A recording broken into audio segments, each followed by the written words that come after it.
കോതമംഗലത്ത് ഏറ്റവും കൂടുതൽ കാലം മുനിസിപ്പൽ കൗൺസിലറായിരുന്നതിന്റെ റെക്കോർഡ് സ്വന്തം പേരിലാക്കി കോൺഗ്രസ് നേതാവ് എ.ജി. ജോർജ് കളമൊഴിയുന്നു. മുനിസിപ്പാലിറ്റിയുടെ ആദ്യ തെരഞ്ഞെടുപ്പ് മുതൽ മത്സരിക്കുകയും വിജയിക്കുകയും ചെയ്ത എ.ജി. ജോർജ് ഇത്തവണ സ്ഥാനാർത്ഥിയാകുന്നില്ല.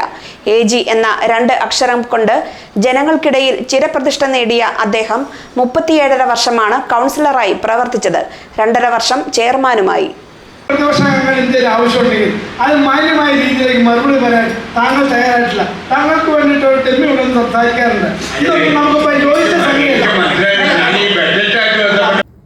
മുനിസിപ്പൽ കൗൺസിലർ എന്ന കുപ്പായം ഇനി അണിയേണ്ടതില്ലെന്ന തീരുമാനത്തിലാണ് കോൺഗ്രസ് നേതാവായ എ.ജി. ജോർജ്. ഇനി തെരഞ്ഞെടുപ്പ് രംഗത്തേക്കില്ല.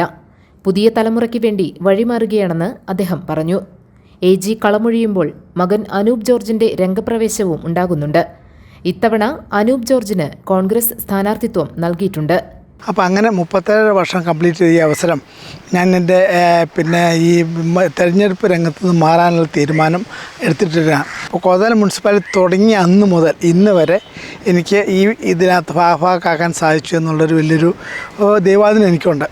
ഇപ്പോൾ ഞാൻ മാറുന്നതെന്ന് വെച്ചിട്ടുണ്ടെങ്കിൽ ഇപ്പോൾ മാറേണ്ട ഒരു സമയമായിരുന്നു എനിക്ക് തോന്നി. കാരണം ഇപ്പോൾ മകൻ അതിനകത്ത് താല്പര്യപ്പെട്ടു. അപ്പോൾ അവനൊക്കെ വേണ്ടി വഴിമാറി കൊടുക്കുകയാണ്.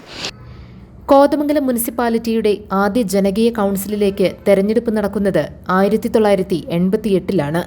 ആ തെരഞ്ഞെടുപ്പിലും പിന്നീട് നടന്ന 6 തെരഞ്ഞെടുപ്പിലും മത്സരിച്ച് വിജയിച്ച നേതാവാണ് കോൺഗ്രസിലെ എ.ജി. ജോർജ്. 1988 മുതൽ 2025 വരെയുള്ള 37.5 വർഷവും അദ്ദേഹം മുനിസിപ്പൽ കൗൺസിലറായിരുന്നു. ഇത്രയും കാലം തുടർച്ചയായി കൗൺസിലറായ മറ്റൊരാൾ കോതമംഗലത്തില്ല. സംസ്ഥാനത്തും അപൂർവമാകും. 2.5 വർഷം മുനിസിപ്പൽ ചെയർമാനുമായിരുന്നിട്ടുണ്ട്. കോതമംഗലം മുനിസിപ്പാലിറ്റി ജനകീയ ഭരണം വന്നത് 88-ലാണ്. 1988-ലാണ്. 78 മുതൽ 88 വരെ സ്പെഷ്യൽ ഓഫീസ് ഭരണമായിരുന്നു. അതിനുശേഷമാണ് ജനകീയ ഭരണത്തിലേക്ക് വന്നത്. സ്വന്തം വോട്ട് തനിക്ക് തന്നെ രേഖപ്പെടുത്താൻ എ.ജിക്ക് അവസരം ലഭിച്ചത് ആദ്യ തെരഞ്ഞെടുപ്പിൽ മാത്രമാണ്. പിന്നീടുള്ള 6 തെരഞ്ഞെടുപ്പുകളിലും മറ്റു വാർഡുകളിലാണ് മത്സരിച്ചത്. ഒരിക്കൽ മത്സരിച്ച വാർഡിൽ വീണ്ടും മത്സരിച്ചിട്ടില്ല. സംവരണമാണ് കാരണമായത്. വാർഡുകൾ മാറിയിട്ടും വെല്ലുവിളിയില്ലാതെ വിജയിക്കാൻ കഴിഞ്ഞത് എ.ജിയുടെ ജനകീയതയുടെ തെളിവാണ്. ഈ 37 വർഷവും ഞാൻ വിവിധ വാർഡുകളിലാണ് നിന്നിട്ടുള്ളത്. ഈ വാർഡുകളിലെല്ലാം തന്നെ എനിക്ക് നല്ല അഭേദ്യമായ ബന്ധം എല്ലാ ആൾക്കാരുമായിട്ടുണ്ട്. ആ ഒരു ബന്ധം ജീവിതത്തിൻ്റെ ഒരു ഭാഗമായിരുന്നു. കാരണം ഒരു സർക്കാർ ഉദ്യോഗസ്ഥന് മാക്സിമം ആ സർവീസിൽ ഇരിക്കാൻ പറ്റുന്നത് 35-30 അങ്ങനെയുള്ള ദിവസങ്ങളൊക്കെയാണ്.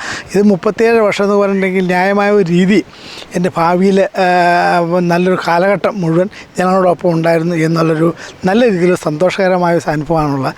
2010-ൽ തെരഞ്ഞെടുപ്പിലെ എ.ജിയുടെ വിജയം തെരഞ്ഞെടുപ്പ് ചരിത്രത്തിലെ തന്നെ അപൂർവ സംഭവമാണ്.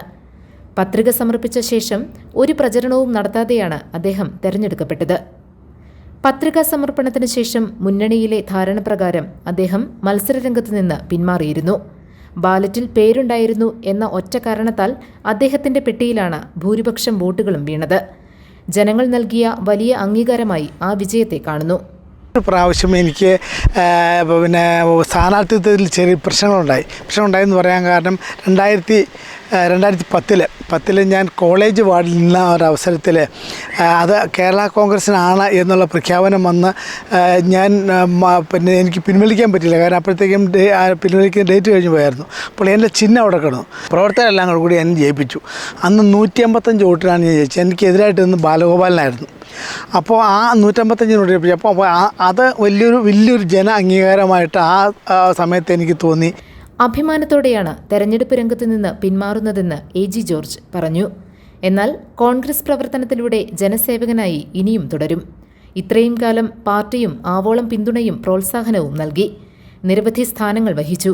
ഇപ്പോൾ KPCC മെമ്പറാണ്. ഇനിയും വീണ്ടും പൊതുപ്രവർത്തനത്തിൽ നിന്ന് ഒട്ടും തന്നെ പിന്മാറുന്നില്ല. ഇന്നത്തെ ഒരു അധികാരമൊന്നും ഇല്ലാത്ത രീതിയിൽ ഞാൻ ഇനി വീണ്ടും ജനസേവന രംഗത്ത് ഞാൻ ഉണ്ടാകുമെന്നുള്ള കാര്യം സംശയമില്ല. കാര്യം എനിക്ക് പാർട്ടി നല്ല രീതിയിലുള്ള സ്ഥാനങ്ങൾ തന്നിട്ടുണ്ട്. ഞാൻ 14 വർഷം ഇവിടുത്തെ ബ്ലോക്ക് പ്രസിഡൻ്റായിരുന്നു. അതുപോലെ തന്നെ 10 വർഷത്തിൽ കൂടുതൽ DCC ജനറൽ സെക്രട്ടറി ആയിരുന്നു. ഇപ്പോൾ ഞാൻ KPCC മെമ്പറാണ്. അപ്പോൾ കാലാകാലങ്ങളിൽ എനിക്ക് എല്ലാ പ്രോത്സാഹനവും തന്ന് ഈ തരത്തിലെല്ലാം എത്തിച്ചതിൻ്റെ ഏറ്റവും പ്രധാന ഘടകം എൻ്റെ പാർട്ടിയിൽ നിന്നുള്ള സപ്പോർട്ടും കാര്യങ്ങളൊക്കെയാണ്. അപ്പോൾ ഇന്ത്യൻ നാഷണൽ കോൺഗ്രസിനോടുള്ള നന്ദിയും സ്നേഹവും എന്നും എന്നേക്കും എൻ്റെ മനസ്സിലുണ്ടാകുന്ന കാര്യത്തിൽ സംശയമില്ല. News desk GTV news.